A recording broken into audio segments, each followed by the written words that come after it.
حضرت علی کی گود میں سر تھا میرے حضور کا، اور نماز عصر قضا ہو رہی ہے۔ اب حضور کو بیدار کرتے ہیں تو حضور کی نیند میں خلل آتا ہے، اور اگر نہیں بیدار کرتے تو نماز عصر جاتی ہے۔ اب عصر کی تاکید خاص طور پہ قرآن میں کی گئی، صلاۃ الوسطیٰ کے نام سے۔ اب حضرت علی کے لیے نماز عصر چھوڑنا کوئی آسان تو نہیں تھا، اور پھر حضور گود میں ہیں۔ اب میری گود میں کسی نے سر رکھا ہو، یا میں کسی کی گود میں سر رکھ کے لیٹ رہا ہوں، تو نماز کا وقت ہو تو میں بیمار کیوں نہ ہوں، آپ بیمار کیوں نہ ہوں، اور ہماری نیند کتنی ہی اہم کیوں نہ ہو، نیچے احتیاط سے تکیہ رکھ دیں گے، جاگ پڑیں تو جاگ پڑیں، لیکن نماز تو قضا نہیں کریں گے۔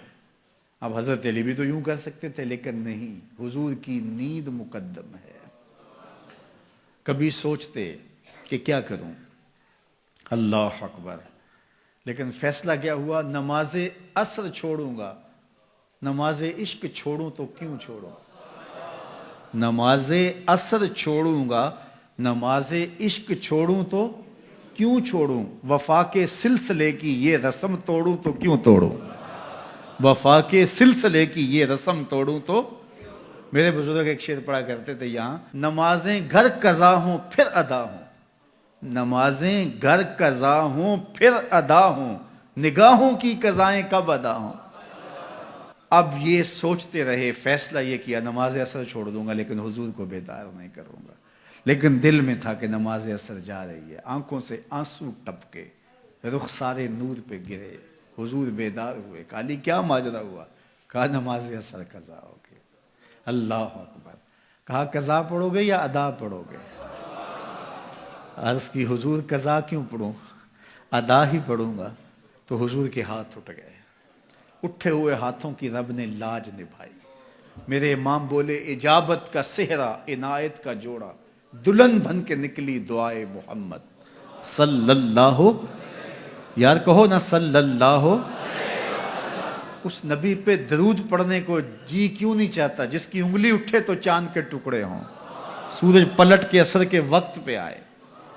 تو حضور کے ہاتھ اٹھ گئے، اور حضور نے کیا کہا، اللہم ان عبدک علی کان فی طاعتک و طاعت نبیک فردد علیہ الشمس۔ اے اللہ، تیرا بندہ علی تیری فرما برداری میں لگا ہوا تھا، تیرے نبی کی فرما برداری میں لگا تھا، سورج کو واپس کر دے۔ مجھے یہ بتاؤ، نماز چھوڑنا فرما برداری ہے یا نافرمانی؟ نافرمانی ہے نا، قصد سے، ارادے سے نماز چھوڑنا۔ ایک تو یہ ہے بندہ سویا تھا، نماز گزر گئی، قصد سے جانتے ہوئے کہ نماز جا رہی ہے، تو نماز چھوڑ دینا فرما برداری ہے یا نافرمانی؟ نافرمانی ہے نا، میں کروں گا تو نافرمانی ہے، آپ کریں گے تو۔ اب حضرت علی المرتضیٰ جان بوجھ کے نماز چھوڑی۔ حضور کہتے یا اللہ، علی سے نماز چھوٹ گئی ہے لیکن میرے لیے چھوٹی ہے، چل تو معاف کر دے، اس سے غلطی ہوگی۔ لیکن حضور نے یہ نہیں کہا، میرے حضور نے کہا اللہم ان عبدک علی، مالک تیرا عابد بندہ، تیرا تہجد گزار بندہ، تیرا شب زندہ دار بندہ، تیرا بندہ علی کانا فی طاعتک، تیری فرما برداری کر رہا تھا، و طاعت نبی کا، اور تیرے نبی کی فرما برداری کر رہا تھا، فردد علیہ الشمس، سورج کو واپس کر دے۔ حضرت اسماء بنت امیس رضی اللہ تعالی عنہا فرماتی ہیں، سورج ڈوب چکا تھا، میں ان آنکھوں سے دیکھا کہ دوبارہ طلوع ہو گیا۔ اور حضرت علی نے نماز قضا نہیں پڑھی، نماز ادا پڑھی۔ تو حضور گود میں ہوں، تعظیم کا یہ عالم ہے، مولا علی نماز چھوڑ دیتے ہیں۔ یہ ہے محبوب کا ادب، محبوب کی تعظیم۔ صحابہ کی زندگیاں بھری پڑی ہیں حضور کا ادب، حضور کی تعظیم اور تکریم کے بواب سے۔ اب تابعین نے ظاہر حضور کو تو نہیں دیکھا، تبا تابعین نے تو نہیں دیکھا، لیکن انہوں نے حضور کے آثار کا احترام کیا ہے، حضور کے اقوال کا احترام کیا ہے، شہر مدینہ کی مٹی کا احترام کیا ہے، اس شہر کی گلیوں کے ذروں کو چوما ہے۔ اقبال بولا، خاک طیبہ از دو عالم خوش درست، آن خنک شہرے کے آنجا دل برس۔